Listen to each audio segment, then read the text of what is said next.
नमस्कार, आप देख रहे हैं एनबी न्यूज और मैं हूं आपके साथ योगेश पांडे। इसी महीने देश के 5 राज्यों में विधानसभा के चुनाव होने वाले हैं और जिसे लेकर चुनावी सरगर्मियां अब बहुत तेज हो गई हैं। हालांकि बाकी राज्यों की तुलना में उत्तर प्रदेश में इस बार गहमा गहमी कुछ ज्यादा ही है और बड़े नेता भी यूपी का ही रुख कर रहे हैं। और इसी बीच जहां आज पीएम मोदी कानपुर और बुंदेलखंड क्षेत्र की 52 विधानसभा के प्रत्याशियों और वहां की जनता से वर्चुअली संवाद करेंगे, तो वहीं अमित शाह, राजनाथ सिंह, योगी आदित्यनाथ और दोनों डिप्टी सीएम यानी दिनेश शर्मा और केशव प्रसाद मौर्य भी अलग अलग जिलों में चुनाव प्रचार के लिए मैदान में उतरेंगे। इन सब के अलावा अगर विपक्ष की बात करें तो पहली बार बसपा सुप्रीमो मायावती भी आज आगरा से चुनाव मैदान में उतरेंगी और प्रचार प्रसार करेंगी। इसके साथ ही अखिलेश यादव और जयंत चौधरी भी एक बार फिर से आज संयुक्त प्रेस वार्ता करेंगे और जनसभा को संबोधित भी करेंगे। लेकिन इन सबके बीच आज जो एक मुद्दा गूंजने वाला है वो है आम बजट का। आम बजट को लेकर विपक्ष अपने तेवर कल ही तल्ख कर चुका था और आज भी विपक्ष बजट को लेकर सरकार को घेरने की तैयारी में है। वहीं दूसरी तरफ पीएम मोदी का भी आज बजट पर चर्चा है। तो कुल मिलाकर आज भी बजट का मुद्दा ही तूल पकड़ने वाला है। और इसके अलावा अगर बात करें विपक्ष की तो हाल ही में उत्तर प्रदेश में हुए रेप और हत्या की वारदातों की गूंज भी आज सुनाई दे सकती है। इतना ही नहीं, भारतीय जनता पार्टी भी लगातार जिन मुद्दों को लेकर के उठाती रहती है, जिन मुद्दों को लेकर के विपक्ष को घेरने का काम करती रहती है, आज भी उन्हीं मुद्दों को लेकर घेरने का काम करेगी। समाजवादी पार्टी सरकार जब थी तब वो जिक्र किया जाता है कि जो दंगे हुआ करते थे, जो फसाद हुआ करते थे, जो कानून व्यवस्था का हाल था वो बद से बदतर था।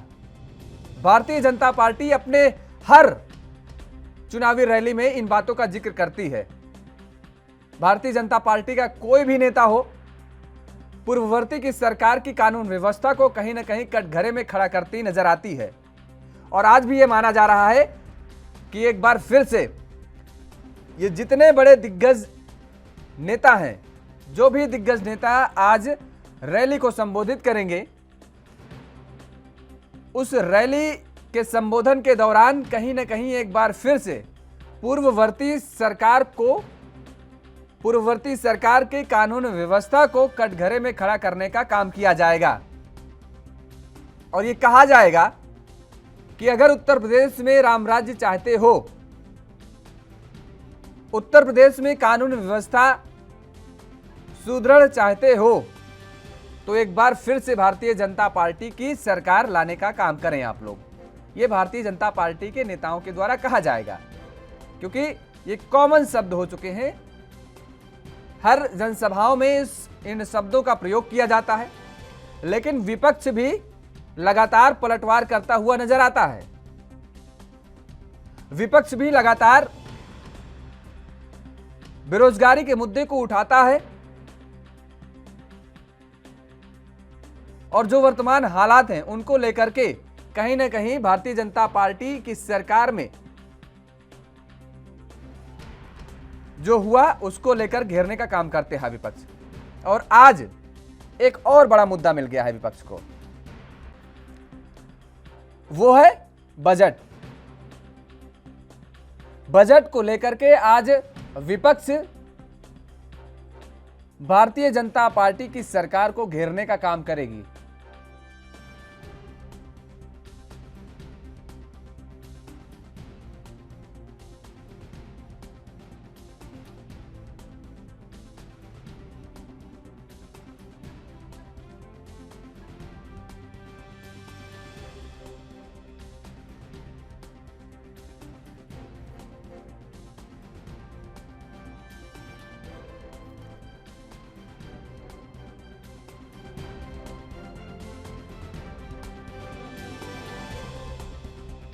तो इन्हीं तमाम मुद्दों को लेकर आज हम चर्चा करेंगे और आज सत्ता पक्ष और विपक्ष के दौरे को लेकर विमंथन करेंगे। तो चलिए शुरुआत करते हैं आज इन्हीं मुद्दों को लेकर के कि उत्तर प्रदेश में आज जिस तरीके से गहमा गहमी देखने को मिलेगी, सत्ता पक्ष और विपक्ष के नेताओं का जो आज रेला देखने को मिलेगा, उसके मायने क्या होंगे और किन मुद्दों को लेकर के उत्तर प्रदेश की जनता को आज ये नेता संबोधित करेंगे। हमारे साथ कुछ मेहमान जुड़ चुके हैं, आपका परिचय करा देते हैं। राहुल आनंद जी हैं, भारतीय जनता पार्टी के नेता हैं, आपका बहुत बहुत स्वागत है। सर्वेश्वर पाठक जी भी हमारे साथ जुड़ चुके हैं, राजनीतिक विश्लेषक हैं, आपका भी बहुत बहुत स्वागत है। आशीष चौधरी जी हैं, समाजवादी पार्टी के नेता हैं, आपका भी बहुत बहुत स्वागत है। राहुल आनंद जी, आवाज आ रही है आपको?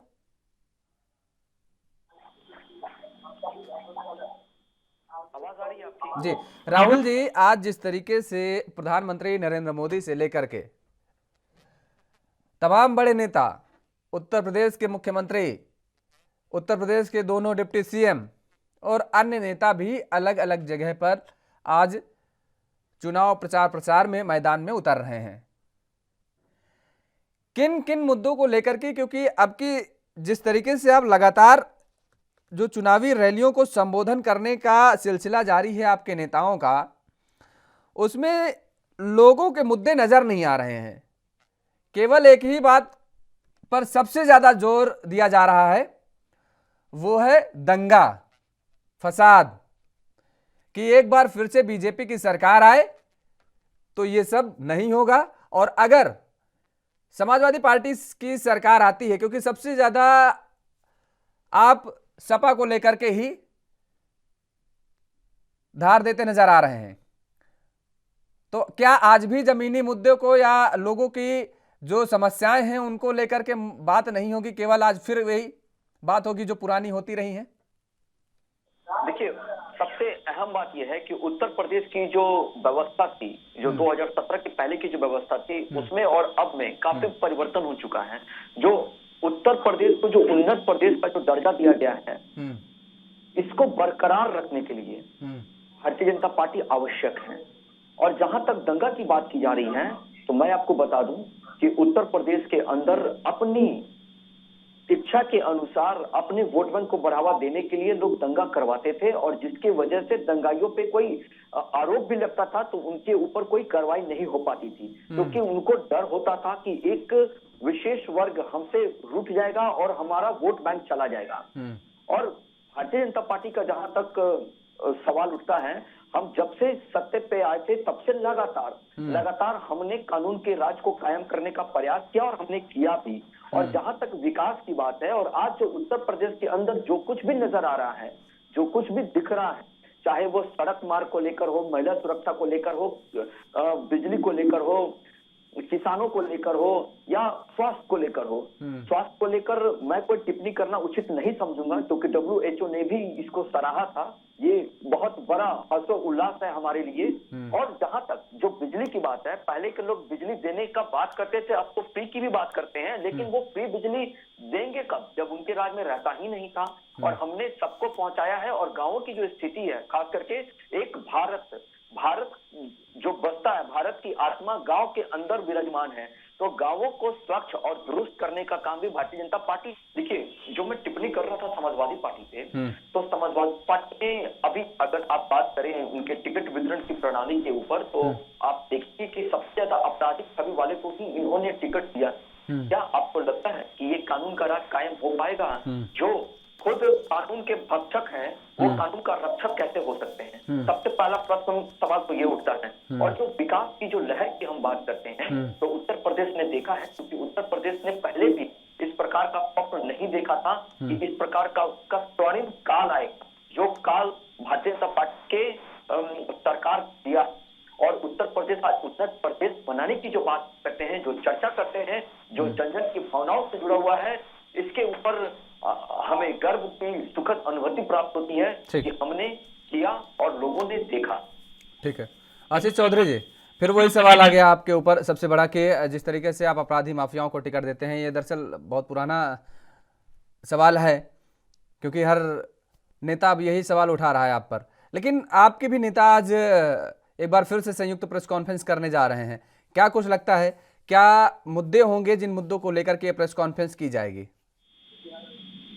मैं आपको बताना चाहूँगा कि भारतीय जनता पार्टी बाबा अपराधियों की बात कर रही है कि अपराधी सबसे ज्यादा टिकट देने काम किया समाजवादी पार्टी ने। मैं इनको बताना चाहूँगा कि 99 टिकट अभी तक इन्होंने घोषणा किए अपराधियों के, चाहे तो लिस्ट उठा के चाहे मुकदमे के दे दीजिए। 99 जो अपराधी छवि के विधायक जो कैंडिडेट वो 99 लोग, और बहुत जल्द 3 डिजिट की संख्या पार होने वाले। ये अपने दामन में कभी झांक कर नहीं देखते, अपनी बुराइयों को कभी ये देखते नहीं। 99 अखिलेश यादव ने कह दिया, इसलिए आप भी बोल रहे हैं क्या? क्योंकि उन्होंने भी कहा था कि 99 है, वो सैकड़ा ही मानी है। अगर उन्होंने बोला है तो कहीं न कहीं कुछ सोच समझ कर उन्होंने देखने के बाद ही तो बोला है। हम कह रहे हैं आप भी जांच करा लिए, जो हमारे कौशल साहब हैं ये भी चेक करा लें कि जितनी लिस्ट निकली इसमें कितने लोगों के ऊपर मुकदमे हैं, और 99 क्लास हो जाएंगे अब तो ये सबसे पहले अपने दामन में जा कर देखे। और ये कभी विकास की बात नहीं करेंगे, ये अपराधियों गुंडों बदमाशों की बात करेंगे। ठीक है, बात करते हैं। जौनपुर के विधायक धनंजय सिंह की बात नहीं करेंगे, हाथरस की घटना की बात नहीं करेंगे, लखीमपुर की घटना की बात नहीं करेंगे, माननीय योगी जी के क्षेत्र में जो हत्या हुई थी, मर्डर हुआ था, जो पुलिस बर्बरता तो पीट कर मार डाली थी, उसकी बात नहीं करेंगे। लड़का लोग मारे जाते हैं, नहीं करेंगे आप। मुजफ्फरनगर की बात नहीं करेंगे आप, वो भी तो यही बात कह रहे हैं। दोनों लोगों में फर्क क्या रह गया? बस चीजें यहाँ की वहाँ आप रख रहे हैं, वहाँ की यहाँ चीजें वो रख रहे हैं। माननीय अखिलेश यादव जी ने 10-90 चलाया, 65 कोई योजना चलाते थे। माननीय अखिलेश यादव जी ने 108 एम्बुलेंस चलाई, जिससे बेहतर कोई योजना ला के देते। तमाम नौजवानों को उन्होंने रोजगार के उससे ज्यादा रोजगार देने का काम करते। बात पेंशन की बात करते हैं, समाजवादी पार्टी बहुत सारे पेंशन की पेंशन धरा तक उससे बात कर देते हैं। नौजवानों को रोजगार मिला उससे बात कर देते हैं। सड़कों पे बात कर देते, पानी पे बात कर देते, बिजली पे बात कर देते, उससे बात नहीं करेंगे। उत्तर प्रदेश में एक यूनिट इन्होंने बिजली उत्पादन बढ़ाई हो तो बताएं। जो भी माननीय अखिलेश यादव जी को बिजली उत्पादन थे जो उसी पे काम कर रहे हैं। नहरों में पानी आज भी नहीं आ रहा, खादों में पानी खाद आज भी नहीं मिल पा रही। आज किसानों को लाठियां दी जा रही, किसानों जो 50 किलो बोरी की 45 किलो बोरी क्यों कर दी गई, इससे बात ये नहीं करेंगे। खाद के रेट बढ़े हुए, खाद किसानों को मिल नहीं पा रहे, उससे बात नहीं करेंगे। कुत्ता जानवर किसानों के खेत चले जा रहे हैं, उससे बात नहीं करेंगे। केवल ये हमेशा आतंकवादी अपराधी बात करेंगे। अगर कोई रोजगार मांगता है उससे लाठियां बरसाने का काम करते हैं, रोजगार नहीं देते। समझाएं बुझाएं, कुछ आगे नौकरियां वैकेंसी निकाल, कुछ बात करें। ये क्या पढ़ा लिखा व्यक्ति कोई अपने आवाज उठाता है, लोकतंत्र है, उससे आप लाठियां मारेंगे? ये कौन सा लोकतंत्र हुआ? लाठियां उससे मारेंगे? ठीक है। डिप्लोमा होल्डर होते हैं बच्चे, पढ़ लिख कर आगे बढ़ते हैं, अपना अगर रोजगार मांग रहे हैं तो ये अपराध है? ये अपराध है उनका? इनको किसने बता दी तुम पे लाठियां भाजने, किसने अधिकार दे दिया? ये पूरी तानाशाही सरकार है, कुछ भी कर सकते हैं। गुंडा तो पूरी इनकी भारतीय जनता पार्टी है, इनसे बड़ा गुंडा कोई नहीं। जब रोजगारों पे लाठियां भाज रहे हैं तो ये कौन सी सरकार है? तानाशाही सरकार तो इसे हम कहेंगे। कुल मिला के उत्तर प्रदेश में भारतीय जनता पार्टी की सफाया होने जा रही, माननीय अखिलेश यादव जी की सरकार बनने जा रही, विकास के नाम से सरकार बनेगी। जो माननीय अखिलेश यादव जी ने योजनाएं हैं तो उन योजनाओं के आधार पर बनने जा रहे। जब से माननीय अखिलेश यादव जी ने 1500 पेंशन देने का घोषणा की, जब से माननीय अखिलेश यादव जी ने 300 यूनिट बिजली मुफ्त देने की बात की, जब से माननीय अखिलेश यादव जी ने सिंचाई मुफ्त देने की बात की, तब से पूरी भारतीय जनता पार्टी बौखलाई हुई। जब से माननीय अखिलेश यादव जी ने पेंशन बहाली की बात, तब से भारतीय जनता पार्टी पूरी तरह बौखलाई हुई। अब से झूठ करने वाले 2017 में झूठ बोलकर भारतीय जनता पार्टी सरकार बनी, अब झूठ जनता समझ चुकी। अब इनके झूठ में बहकावे में जनता, उत्तर प्रदेश की जनता आने वाली है। अब उत्तर प्रदेश विकास के नाम पे वोट करेंगे, विकास के नाम पे वोट करके माननीय अखिलेश यादव जी को फिर से मुख्यमंत्री बनाने जा रहे हैं। ठीक है। सर्वेश्वर पाठक जी, चुनावी रैलियों में जो देखने को मिल रहा है वही दंगा फसाद की सरकार आ गई तो एक बार फिर से दंगा होगा, स्थितियां बहुत बद से बदतर हो जाएंगी। आपसे भी वही सवाल है कि दरअसल ये जमीनी स्तर की बातें क्यों नहीं कर रहे हैं? लोगों को क्या चाहिए, लोगों की समस्याएं क्या हैं, उन पर चर्चा क्यों नहीं कर रहे हैं? शिक्षा, रोजगार, स्वास्थ्य, इन मुद्दों पर चर्चा क्यों नहीं कर रहे हैं? अगर भारतीय जनता पार्टी की सरकार में काम इतना हुआ है तो हम ये भी तो कह सकते हैं कि भाई हमने ये काम करके दिखाया है, इस बार सरकार बनी तो हमने इसका और आगे विस्तार करेंगे और ये करके दिखाएंगे। दंगा कोई भी हो, वो चाहे दिल्ली का दंगा हो, उत्तर प्रदेश का दंगा हो, चाहे गुजरात का दंगा हो, दंगा कोई भी हो, छोटा से लेके बड़े तक, उसमें जो पिसता है वो निम्न वर्ग का व्यक्ति पिसता है। जो सबसे बड़ा, जिसको ये कहें कि उसका खामियाजा भुगतना पड़ता है। तो क्या वास्तव में एक बार फिर से डराया जा रहा है क्या? भाई हमने विकास किया तो हम विकास के मुद्दे पर बात करेंगे ना, हम जनता की समस्याओं को सुनेंगे। हम 5 साल सरकार चला चुके हैं तो हमने जो नहीं होने दिया वो आगे भी नहीं होने देंगे, लेकिन अब जो विकास हमने किया है वो विकास को आगे ले जाएंगे। गलत कह रहे हैं हम? लेकिन आप देखिए बीजेपी का शुरू से है कि वो विकास के मुद्दे पे चुनाव लड़ती है, लेकिन साथ ही साथ वो जनता को ये भी रिमाइंड करवा रही है कि जब अखिलेश यादव की सरकार थी तो प्रदेश में क्या स्थिति थी। देखिए इसमें कोई दो राय नहीं है कि ये जाट बेल्ट में जो दंगा हुआ, जो पश्चिमी उत्तर प्रदेश में दंगा हुआ, वहां की लड़कियां घर से निकलने को डरती थी और आज स्थिति है कि लड़कियां निर्भीक होकर अपनी स्कूल कॉलेज जाती है।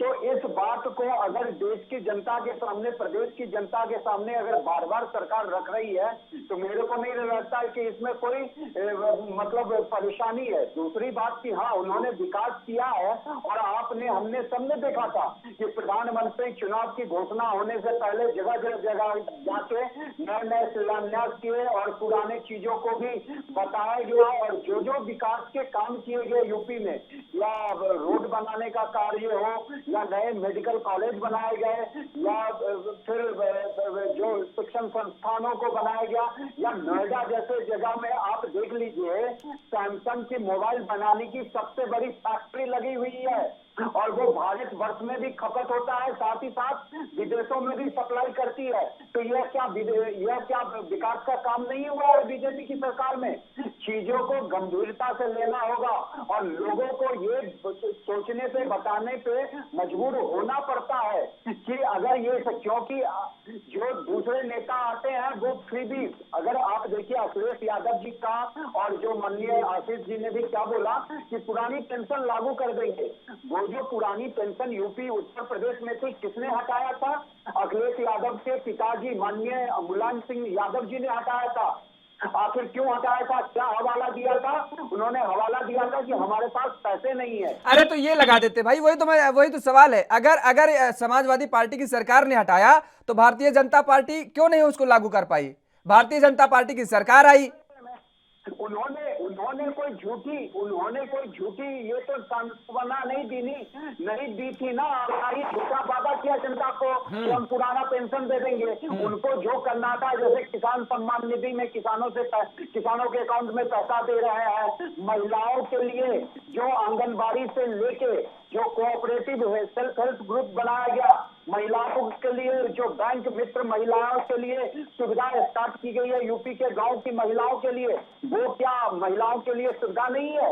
उससे क्या महिलाएं लाभान्वित नहीं हो रही हैं? ग्रास रूट लेवल पे काम किया है और भी काम करने की जरूरत है। इतने काम से यूपी जो है, जिसको उत्तम प्रदेश बनाने के लिए बीजेपी का संकल्प है, वो कभी नहीं होगा। इससे और भी दुगुनी चौगुनी काम करने पड़ेंगे यूपी को उत्तम प्रदेश बनाने के लिए। रही बात अखिलेश यादव जी का, या तो वो जयंत जी के साथ आज दूसरी बार प्रेस कॉन्फ्रेंस कर रहे हैं या जो भी कर रहे हैं, मुझे आप बताइए 2017 में भी यूपी के 2 लड़के आए थे, क्या हाल हुआ था?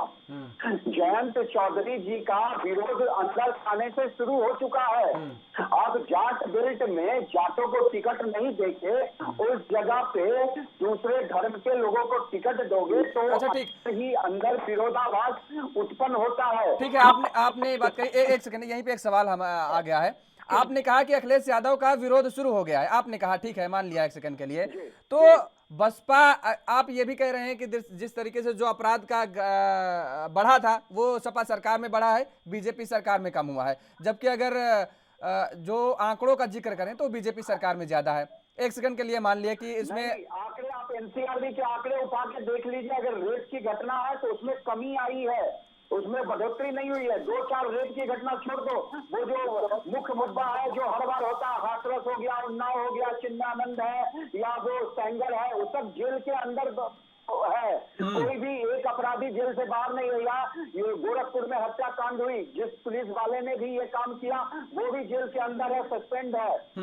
तो अगर ऐसे अपराध हुए हैं तो उस पर नकेल भी लगाई जा चुकी है। अपराधी नहीं है रुक जाइए, एक सेकंड एनसीआरबी, एक सेकंड रुक जाइए सर्वेश्वर जी एक सेकंड रुक जाइए। वो भी जेल में जाएगा। आप ये बेटर चीज आप बीजेपी के प्रवक्ता से पूछिए, वो बताएंगे। हाँ उन्हीं से पूछेंगे, लेकिन आपने एनसीआरबी का आंकड़ा कह दिया ना, तो वो मैं आपको बता दूं, एनसीआरबी के आंकड़ों में योगी सरकार में रेप ज्यादा हुए हैं। अब बता दें एनसीआरबी के आंकड़े, और राहुल आनंद जी आप भी सुन लीजिए, जवाब आपसे लेंगे। अगर हिंसक वारदात का जिक्र करें तो एनसीआरबी के आंकड़े कहते हैं कि मायावती के शासनकाल में 5 बरस में 28 हिंसक वारदातें हुई हैं, अखिलेश की शासनकाल में 44 हिंसक वारदातें हुई हैं, और योगी सरकार में 59 हिंसक वारदातें हुई हैं। मायावती सरकार में रेप हुए हैं 1700, जो एनसीआरबी के आंकड़े बता रहे हैं। अखिलेश सरकार में हुए हैं 3300 और योगी सरकार में हुए हैं 3500। दंगे हुए हैं माया सरकार में 4400, अखिलेश सरकार में 6500 और योगी सरकार में 7300। ये एनसीआरबी के आंकड़े हैं। हर जगह तो आंकड़े ज्यादा बढ़ के आ रहे हैं बीजेपी में। कोई भी सरकार प्रदेश की हो या देश की हो, वो आपराधिक घटनाओं को कम करने का संकल्प लेती है और उसके ऊपर उसके ऊपर कितने प्रतिष्ठा से और कितने मनन से काम करती है, इसके ऊपर निर्भर करता है।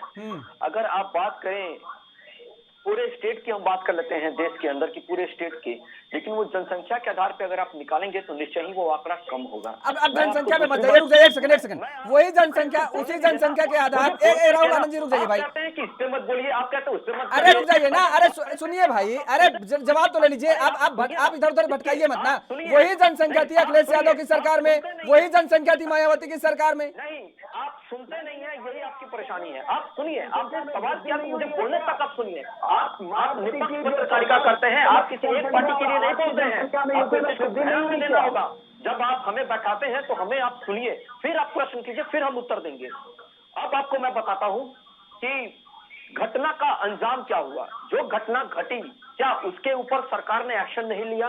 क्या उन लोगों के साथ जो न्याय होनी चाहिए वो क्या सरकार ने नहीं किया? जो कानून का राज कायम करने का कोशिश किया गया, क्या वो नहीं किया गया? किया गया। अंतर कहां है मैं आपको ये बताता हूं। समाजवादी बीएसपी में अंतर ये था कि वो खुलकर छुटे मन से बाजार में घूमते थे, हमने उनको कैद कर दिया, सलाखों के पीछे डाल दिया। हमारी कोशिश ये थी। अंतर यहाँ है। घटना कितनी घटी वो हर प्रदेश में घटती है, लेकिन अंजाम क्या हुआ? इन्हीं के न मुखिया थे, समाजवादी पार्टी के ही न मंत्री थे जो कहते थे कि ये लोग तो मेरे लिए खड़े रहते हैं, इनको कौन छुएगा। और आज देखिए वो जेल में है। मुख्तार अंसारी जैसा व्यक्ति जेल में है। क्यों? क्योंकि उसको कहीं ना कहीं कानून का राज का डर है, तभी वो है। कानून के हाथ लंबे होते हैं, उनके घर में देर हो सकता है लेकिन अंधेर नहीं है। जी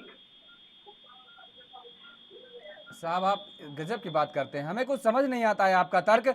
आप ये कह रहे हैं पिछले, आप यही एक हवाला देते हैं कि दंगे हुई सरकार में, तो अखिलेश सरकार में दंगे हुए, तो आप मायावती सरकार को क्यों नहीं कहते साहब कि हमसे अच्छी सरकार थी? और दूसरी बात, सर्वेश्वर पाठक जी, आप ये बात कह रहे हैं कि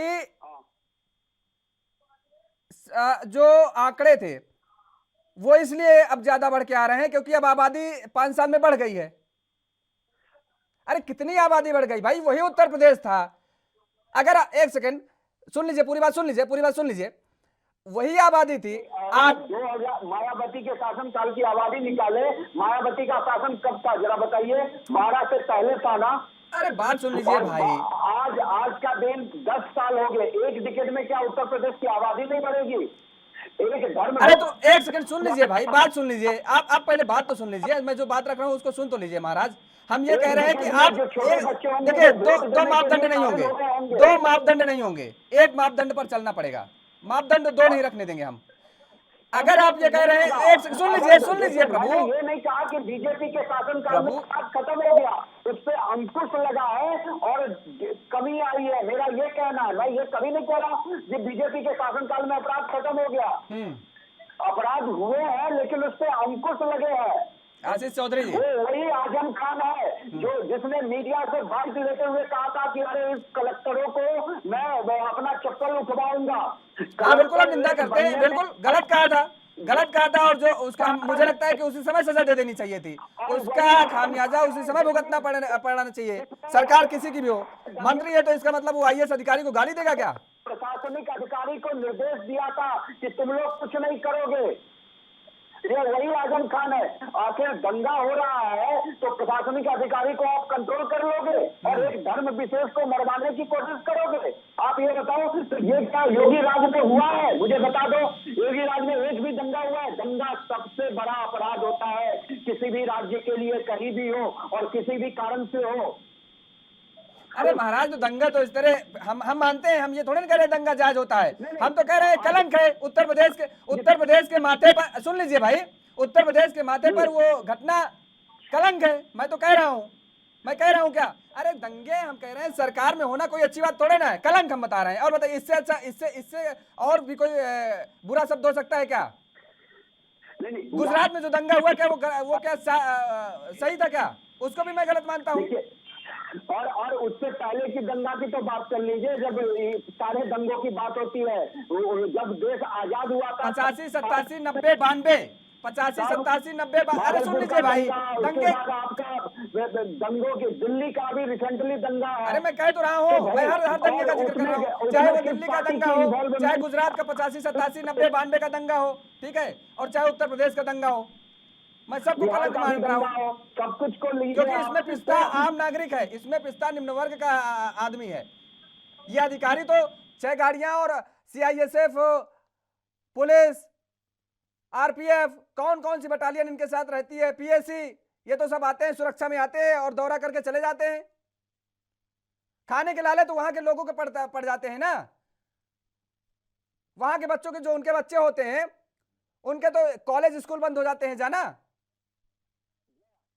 बड़ी जो समस्या होती है वो महिलाओं की सुरक्षा की। अरे मैं बोल रहा हूँ महाराज, मैं वही बात बोल रहा हूँ। रिपोर्टर्स को भेज दीजिए पश्चिमी उत्तर प्रदेश में, गांव-गांव में जाकर पूछ लेगा कि अब महिलाएं या लड़कियां या बच्चियां स्कूल जाने के लिए डरती तो नहीं है? उनका एक ही जवाब आएगा, नहीं नहीं नहीं। और वही 5 साल पहले वही डरती थी, घर से बाहर नहीं निकलती थी। अगर कोई लड़की निकलती थी तो उस पर छिटाकसी और उसके बाद उसके साथ छेड़खानी के आरोप लगते थे। आज वही जीरो हो गया, जीरो नहीं हो गया, माफ करिएगा, उसमें बहुत ही कमी आई है, वो निर्भीक होके जा रही है। तो ये क्या अच्छी बात नहीं है प्रदेश के लिए? और इस बात को प्रदेश की जनता को बताना मेरे ख्याल से, देखिए पॉलिटिकल पार्टी कोई भी हो, बीजेपी हो, समाजवादी पार्टी हो, बीएसपी हो, महिला अपराध 56,000 दर्ज किए गए उत्तर प्रदेश में योगी सरकार ने। कमियां निकाल के तो उसमें सारी महिलाओं के लिए परसेंटेज जोड़ लीजिए, परसेंटेज जोड़ लीजिए, से रिलेटेड भी अपराध होगा। मैं क्या कह रहा हूँ योगेश जी कि अपराध कभी भी जीरो हम कह रहे हैं, ठीक है, अपराध जीरो नहीं हो सकता। मैं कह रहा हूँ, लेकिन आप डेटा मिला के रोजगार पे बात क्यों नहीं होती? रोजगार की बात क्यों नहीं होती? शिक्षा पे बात क्यों नहीं होती है? स्वास्थ्य पे बात क्यों नहीं होती है? माननीय जो योगी जी हैं वो कितनी बार बोल चुके हैं, हमने 4 लाख से ऊपर रोजगार दिया है, एमएसएमई से शुरू कितने करोड़ लोगों को रोजगार दिया है। तो ये रोजगार की बातें नहीं होती है। अखिलेश यादव जी फिर अपने समय के डेटा लेकर बताएं, तभी तो सभी पूरी जनता को पता होगा ना कि मैंने इस समय इतने रोजगार दिए, एमएसएमई में इतने रोजगार दिए। रोजगार की बातें नहीं इसलिए होती है कि चुनाव में एक अलग माहौल बन जाता है।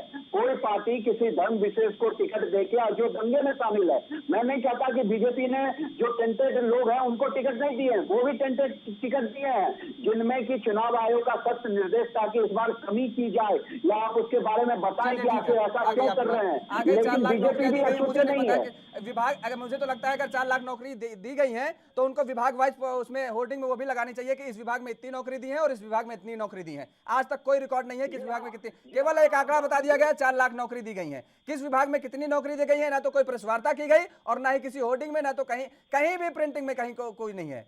आप आंकड़ा दीजिए किस विभाग में कितने नौकरियां दी गई हैं, विभाग बताइए। या तो मुझे आरटीआई लगाना होगा या आप आरटीआई भाई ये जिम्मेदारी सरकार की है ना। अगर सरकार, एक सेकंड सुन लीजिए सर्वेश्वर जी, देखिए निष्पक्षता के साथ बात करने की बात हम कर रहे हैं, हम ये कह रहे हैं कि अगर सरकार ने 4 लाख नौकरी दी है, उसने ये आंकड़ा बता दिया ना कि 4 लाख नौकरी दी है, तो हम बताएंगे किस विभाग में कितनी नौकरी दी, ये भी हमारी जिम्मेदारी है, ताकि हमारे ऊपर प्रश्न चिन्ह ना उठ पाए। नहीं, आपका कहना सही है और ये सरकार की भी जिम्मेदारी है कि वो डेटा लेके आए और बताए। वही चीज कह रहे हैं कि क्यों नहीं बता रही भाई सरकार। लघु और मध्यम उद्योगों को उन्होंने बढ़ावा दिया है, कोऑपरेटिव एमएसएमई के लिए अगर ना विश्वास हो सर्वेश्वर पाठक जी, आप सिफारिश मत लगाइएगा मेरी, जिस बैंक में कहिए उस बैंक में मैं अप्लाई करूं, जिस बैंक में आप कहिए उत्तर प्रदेश के, अगर मुझे एमएसएमई का लोन मिल जाए तो बताइएगा मुझे, जिस बैंक में मुझे नहीं मिलेगा। अगर आपको बैंक इनकार करता है तो आपके पास 1000 हथकंडे हैं कि एग्जैक्टली लोगों को ये चीज कर नहीं पाते हैं। कौन इतना भागा दौड़ी करेगा उसके पास। आप आम जनता में से नहीं आते हो योगेश जी, आपके पास पूरी नॉलेज है कि ये बैंक मैनेजर मेरा लोन क्यों रिजेक्ट। हमने वही बात कही ना कि ये हमें जानकारी है, आपको जानकारी है। मैं कह रहा हूँ एक आम नागरिक के तौर पर अगर हम अप्लाई करते हैं तो नहीं करेंगे, मान लीजिए इस बात को, वो मांगेगा आईटीआर मांगेगा, बैंक में मांगेगा कि आपकी कितने, अरे हमारे पास आईटीआर होगा, इनकम का स्रोत होता तो हम एमएसएमई के लिए क्यों आपके पास अप्लाई करते भाई। हम कोई छोटा सा मध्यम सा लघु उद्योग हम खोल लेते। मापदंड है, उसी मापदंड के अनुरूप तो काम करना होता है ना। ठीक है, जो आते हैं यार जिसमें बहुत, मैं अपने क्षेत्र का एग्जाम्पल बता रहा हूँ। मेरे घर के पास एक धोबी था, वो आया कि 10,000 रुपए लोगों को मिलेंगे रोजगार के लिए, वो जाके बैंक से उठा के ले आया, मुझे बताया कि मैंने 10,000 का लोन लिया है। किस लिए भैया? तो ठेला लगाने के लिए। महाराज 10,000 में क्या होगा बताइए। हम जैसा सुन लीजिए मिडिल क्लास का आते एक सेकंड सर्वेश्वर जी आ रहे हैं, एक कमेंट ले लें आशीष जी। वास्तव में जो आपकी सरकारों में जो घटनाएं होती थी, इस बात से मुकरा नहीं जा सकता है कि किस तरीके से कुछ लोग जो है वो, अगर ये कहें कि उनको इतना बढ़ावा था कि वो किसी भी स्तर तक गुजर सकते थे। आजम खान साहब का उन्होंने जिक्र किया, अभी दोनों लोगों ने जिक्र किया, सर्वेश्वर जी भी और राहुल आनंद जी भी ने। ये आप भी जानते हैं कि किस तरीके से अधिकारियों को बेइज्जत किया जाता था। आजम खान क्या है भाई, मंत्री थे ना, वो आईएएस पीसीएस करके आईपीएस बन करके वहां अधिकारी बैठा हुआ है, उससे आप जूते साफ करवाएंगे? वो आपके जूते साफ करने के लिए वहां आया है। योगेश जी, उस आजम खान के लिए अखिलेश जी ने अपने चाचा तक को बाहर का रास्ता दिखाया। एक सेकंड आ रहे हैं, सर्वेश्वर जी आ रहे हैं सवाल आशीष जी से। आशीष जी नहीं, ये भी बात पूछ लीजिए उनसे। बताएंगे वो सब बताएंगे। आशीष जी, क्योंकि ये अलग मुद्दों पे हमेशा चलने काम करते हैं, मुद्दे भटकाने। अभी जब विकास की आप बात कर रहे हैं तो विकास के आंकड़े, नौकरियों का आंकड़े ये नहीं बता पाए। वो मैंने उनसे पूछ लिया, वो नहीं बता पाएंगे। अब आपसे देखिए, हमने उनको भी कहा, हमने उनको भी वही बात कही, तो जो सवाल आपसे पूछा उसी सवाल पे आप भी जाइए, आप भटकाइए मत, आप भी उसी सवाल पे जाइए।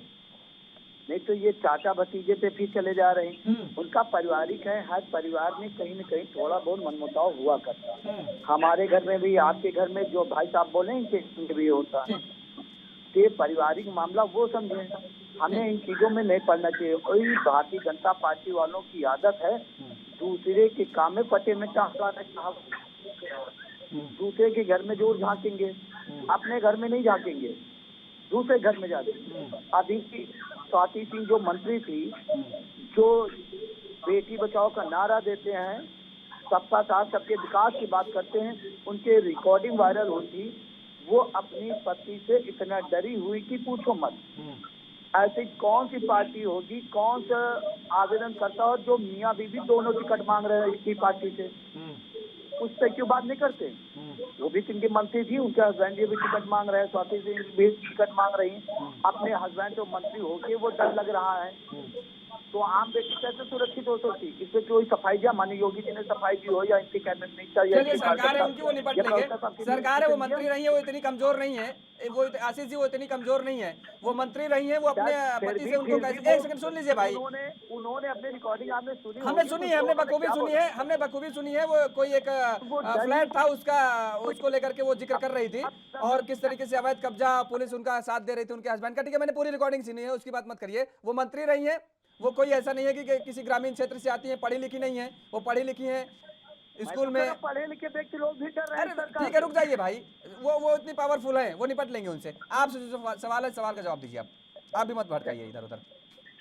नहीं, मैंने क्या कहा, वो ये भारतीय जनता पार्टी दूसरे घर में झांकने का काम जरूर करते हैं। चलिए अपने ठीक है, घर पे नहीं आप झांकते। अच्छे वो सब पारिवारिक काम करते हैं। आप एक अच्छी पार्टी के एक अच्छे नेता हैं, इसीलिए कह रहे हैं कि आप दूसरों के घर में आप नहीं झांकते हैं। आप मत झांकिए, आप जवाब दीजिए जो हमने सवाल पूछा है।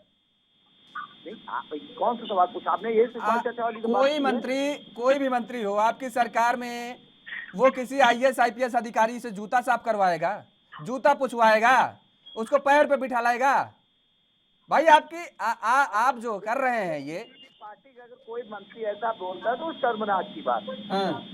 तो मैं तो भाई बोलिए ना कि आजम खान ने जो बोला वो शर्मनाक है। आप बोलिए तो सही कि आजम खान ने जो बोला वो शर्मनाक था, नहीं बोलना चाहिए था। नहीं, आप बोल रहे हैं ना। अरे इतना बड़ा सफेद झूठ नेशनल टीवी पे आगे बोल रहे हो। मैं तो कह रहा हूँ, अगर वो जन मेरे पे विश्वास नहीं है तो योगेश जी बैठे पड़े हैं, एंकर, उन पे तो विश्वास कर लीजिए। अगर किसी मंत्री ने बोला है तो वो शर्मनाक बात है। किसी मंत्री ने क्या भाई, आजम खान ने बोला, आप कहिए नहीं, आप कहिए कि आजम खान ने क्या, ये रवैया बहुत गलत था, उसको ऐसा नहीं बोलना चाहिए था, ऐसी भाषा का इस्तेमाल नहीं करना चाहिए था। आजम खान के खानदान में एक IAS IPS बनने में लग जाएगी, जो जितनी पढ़ाई करके एक IAS और IPS और जो भी प्रशासनिक अधिकारी या UP PCS निकाल के जो प्रशासनिक अधिकारी बनते हैं, और उनके बारे में ऐसे टिप्पणी करोगे कि हम कलेक्टर से जूते उठवाएंगे। और आप कह रहे हो कि हमने सुना ही नहीं। ये घटना 2019 के इलेक्शन से पहले का, ये उसी समय का ये वीडियो है। मंत्री अगर किसी IAS तब आपकी नॉलेज ही कुछ नहीं है, आप सत्ता के प्रवक्ता कैसे बन गए हो? चलिए अपने नेताओं के लिए अपने नेताओं की कमियां नहीं गिना रहे, उस पर वो उनके नाम लेके नहीं स्वीकार रहे हैं, वो कह रहे हैं कि जो भी कहा है, अगर कोई कहता है तो गलत है। ठीक है, चलिए। आप योगेश जी वही देखिए, अगर बीजेपी से पूछा जाए कि कुलदीप सेंगर चिन्नानंद, तो वो कहते हैं कि आप तो जेल में गए। रिकॉर्डिंग सुनाऊंगा। तमाम कलेक्टर अधिकारी मेरे यहाँ रायबरेली एक जनपद है, उसमें तहसीलदार के घर में यहाँ के भारतीय जनता पार्टी कार्यकर्ता ने उसको मारने की धमकी दी। ठीक है, मैं कह रहा हूँ ना, मैं आपसे सवाल पूछा हूँ, मैं बीजेपी को भी जानता हूँ। बीजेपी, रुक जाइए एक सेकंड। भारतीय जनता पार्टी के लोग मारेंगे। अरे हम जानते हैं भाई, हम सबको जानते हैं, सब एक ही सुन लीजिए। आपके अरे आशीष जी, हम जानते हैं बीजेपी भी दूध की धुली नहीं है। हमने सवाल आपसे पूछा था, आपके लिए, आपकी पार्टी के लिए। ठीक है, हम जानते हैं जूतम पैजार बीजेपी में भी होती है। बीजेपी के नेता भी थाने में जिस तरीके से जाके बदसलूकी करते हैं, वो सब वीडियो सामने आते हैं, वो हम भी देखते हैं और प्रदेश की जनता भी देखती है, उसमें कोई छुपा नहीं है। सर्वेश्वर जी, दरअसल मैंने क्या कहा कि कोई दूध की धुली नहीं है, लेकिन आप ये क्यों इंकार कर रहे हो, इस पे क्यों पर्दा डाल रहे हो कि हमने नहीं सुना? अरे मेरी बात पे विश्वास नहीं, अखिलेश जी, योगेश जी के बात पे देखिए वो पार्टी है, वो नहीं स्वीकार रहे हैं। ठीक है, वो समाजवादी पार्टी। सर्वेश्वर जी, कि आप झूठ बोल। सर्वेश्वर जी ये बताइए, अगर उत्तर प्रदेश का अगर जिक्र करें, इस समय जो चुनावी माहौल है, दरअसल सबसे ज्यादा 5 राज्यों का अगर जिक्र करें तो उत्तर प्रदेश को ही सारे राजनीतिक दल फोकस कर रहे हैं।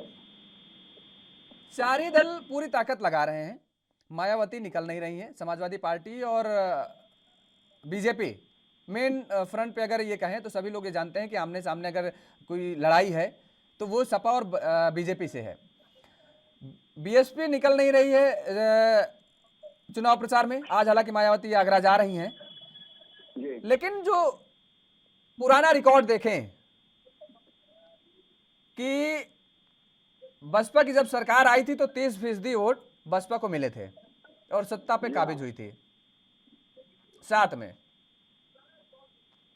12 में बसपा को 25% वोट मिले, सत्ता से दूर रही, और 17 में भी 22.5% वोट बसपा को मिले हैं।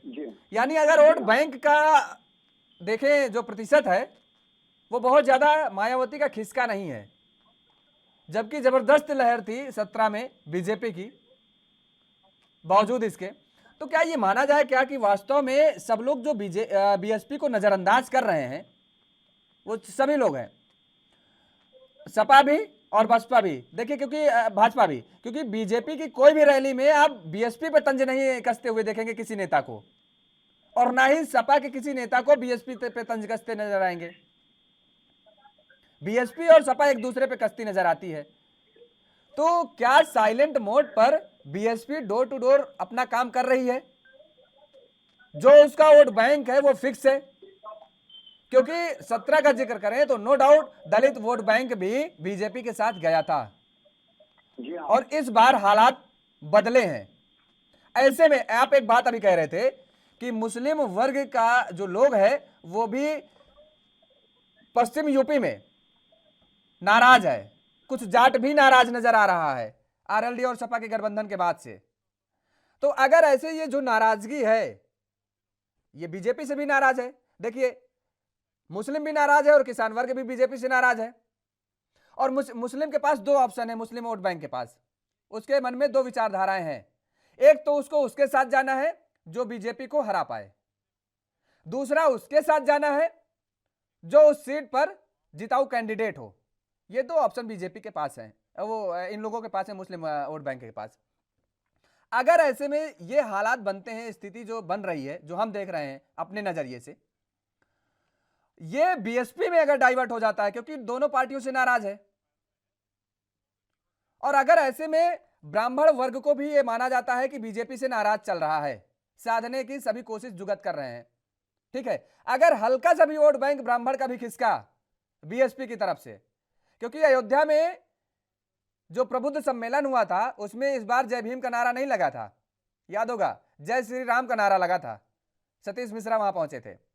अगर जो स्थिति का हमने आकलन किया, यह स्थिति कुछ ऐसे ही बनती है, तो क्या है वास्तव में जिस पर कोई नजर नहीं डाल रहा है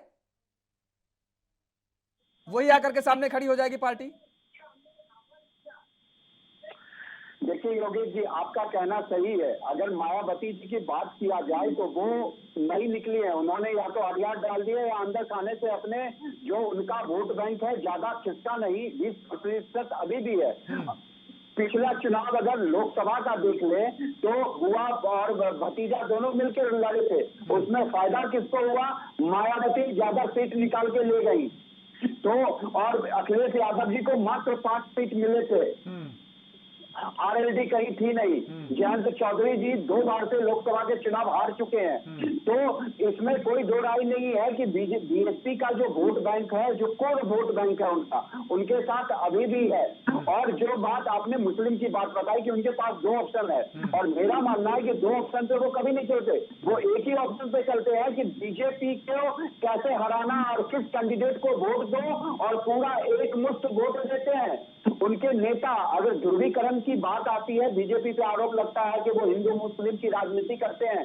आप सपा के कितने नेताओं को देख लो, उनका सीधा कहना है कि मुस्लिम हो एक साथ वोट करो और इसको हराओ। लेकिन अगर कोई हिंदू नेता या बीजेपी का नेता ये बात बोल दे तो उसको टूल बना दिया जाता है। दूसरी बात जो बीएसपी की बात है, हाँ, बीएसपी को कोई भी पार्टी अभी उसको इसलिए नहीं ले रही है कि उसकी जो स्थिति है, उससे आप कोई भी एग्जिट पोल देख ले, उसमें उसकी स्थिति को सुधरते हुए नहीं दिखाया गया है।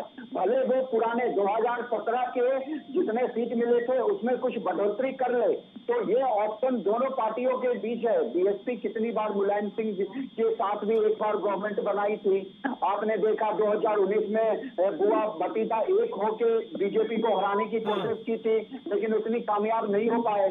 तो यह ऑप्शन जो है बीजेपी के पास भी है कि अगर कुछ कहीं अंदर खाने से कहीं अगर बहुमत नहीं मिला तो वो चुनाव में हर महीने को खुले रखा जाता है। जैसे जयंत चौधरी जी के लिए अमित शाह ने कहा कि उनके लिए दरवाजा अभी भी खुला है। संजीव बालियानी जी ने बोला कि वो, प्रवेश साहब सिंह वर्मा जी ने बोला कि लड़का तो बहुत अच्छा है लेकिन गलत पार्टी में चला गया। तो इसलिए कहा गया कि जयंत चौधरी जी का भी अजीत सिंह जी जब थे तो बीजेपी के साथ गठबंधन करके सबसे अच्छी सीटें पा रहे। लड़का बहुत अच्छा है, लड़का का चेहरा सुंदर है, लड़का का नाक नक्श अच्छा है, ये देख करके थोड़े ना बोला जाता है। देखिए राजनीतिक दल ये कहना अच्छा नहीं लगता है, सर्वेश्वर जी, अच्छा कहना अच्छा, राजनीतिक दलों का ये कहना अच्छा नहीं लगता है। वो अपना वोट बैंक साधने की कोशिश करता है, वो अपना फायदा, सारे राजनीतिक दल वो अपने फायदे देखते हैं। अच्छा एक बात और यहाँ पे ले लीजिए, एक तो आपने ब्राह्मण वोट की बात की, ब्राह्मण वोट की बात की। देखिए यह एक माहौल बनाया गया था 2019 के लोकसभा चुनाव में भी कि यूपी में बीजेपी को 20 से 25 सीट आने हैं, आए कितने 60 में आए, 62-63 सीट आए। तो वो माहौल बनाया गया, वो जो गैंगस्टर को मारा गया तो ये कहा गया ब्राह्मण नाराज हो गया। अरे काहे गैंगस्टर, गुंडा, अपराधी चाहे किसी पार्टी का हो, मैं एक ब्राह्मण हूँ, मैं तो कहता हूँ कि ऐसे को मार के सीधा इनकाउंटर कर देना चाहिए, जेल में रखना ही नहीं चाहिए। जेल में सरकार का भी धन व्यय होता है। नहीं, यहाँ पर एक आंकड़ा और आपको दे रहे हैं, ये जोड़ रहे हैं, दरअसल इसको ले लीजिए। अगर पिछले विधानसभा सीट का जिक्र करें, सिस्टम बनाया जा ठीक रहा है, बीएसपी का जिक्र करें तो लगभग 120 ऐसी सीटें थी जहां पर बीएसपी दूसरे नंबर पर थी। एक तो वोट बैंक उसका खिसका नहीं है, जो कोर वोट बैंक है वो आप भी मानते हैं। दूसरी बात ये कि 120 लगभग 120 सीटें, जो मुझे आइडिया है 120 सीटों पर बीएसपी दूसरे नंबर पर थी विधानसभा चुनाव के पिछले में। तो इन सारी चीजों को मुझे लगता है कि कहीं पीछे नहीं छोड़ना चाहिए। नहीं, इसमें कोई इनकार नहीं करना चाहिए। जैसे देखिए मैं 3 जो विधानसभा चुनाव है 2007 की बात बता रहा हूँ, उसमें बीएसपी को जो वोट परसेंटेज मिला था वो 30.4 मिला था। 2012 के चुनाव में उसको 25 मिला था, 2017 में 22.5 मिला था, वही मैंने बताया मिला था। हाँ। तो आप देखिए 30 से 22 में ये पहुंचे हैं। वही अगर समाजवादी पार्टी की जाए तो 2017 में 22% मिला था, 2012 में उनको 29% मिला और उन्होंने सरकार बना ली थी। और वही हाल बीएसपी का था, 2007 में उनको 30% मिला था और वही 25% उनको 2007 में मिला था। तो और बीजेपी का आप देख लीजिए कि 46% तक वोट 2017 में मिला है। मतलब समाजवादी पार्टी भी पूर्ण बहुमत में आई थी, सपा भी पूर्ण बहुमत में आई थी, लेकिन इतना वोट परसेंटेज उन दोनों में से किसी को नहीं मिला था जितना कि बीजेपी को मिला था 2017 के चुनाव में 40%। राहुल आनंद जी चले गए, इनको हटा दीजिए। 2015 के चुनाव को देख लीजिए तो कितने मिले थे बीजेपी को, मात्र 15%। तो आप देखिए कैसे अनप्रेसिडेंटेड, मतलब अगर कह लीजिए तो 3 गुना का इजाफा हो गया था ऑलमोस्ट, मतलब 3 गुना का ऑलमोस्ट इजाफा हो गया था बीजेपी के वोट परसेंटेज में।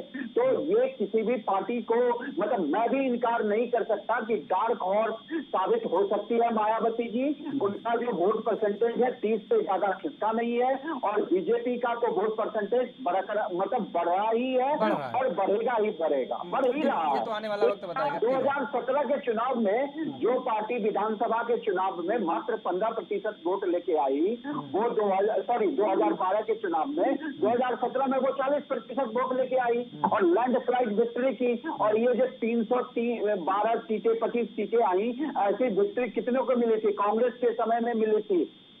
जो अखिलेश यादव जी की भी अगर सरकार बनी थी तो इनको कितना सीट मिला था 2014 में?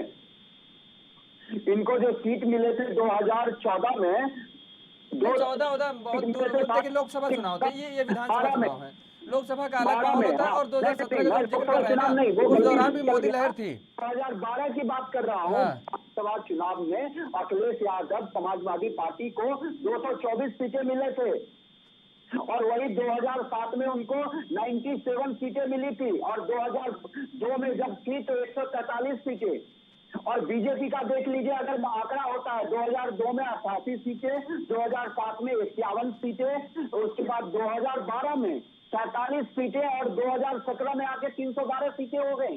और बाकी सहयोगी की पार्टी का वो इस बार ये भी तो माहौल गड़बड़ हुआ है ना। आप देखिए दो चीजें आप खुद बता रहे थे।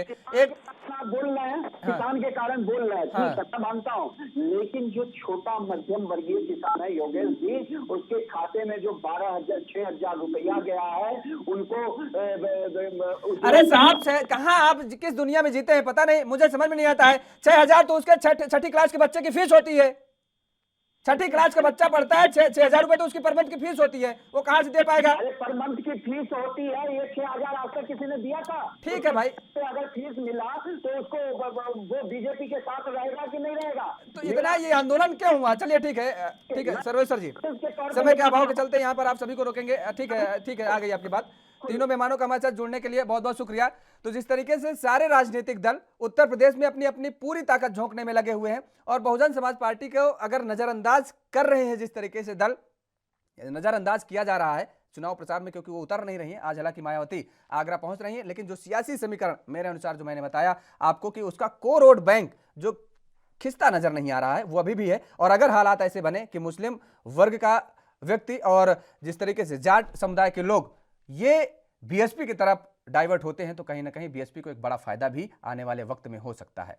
इस चर्चा में फिलहाल मेरे साथ इतना ही। देश और दुनिया की तमाम खबरों के लिए बने रहिए एएनबी न्यूज के साथ। नमस्कार।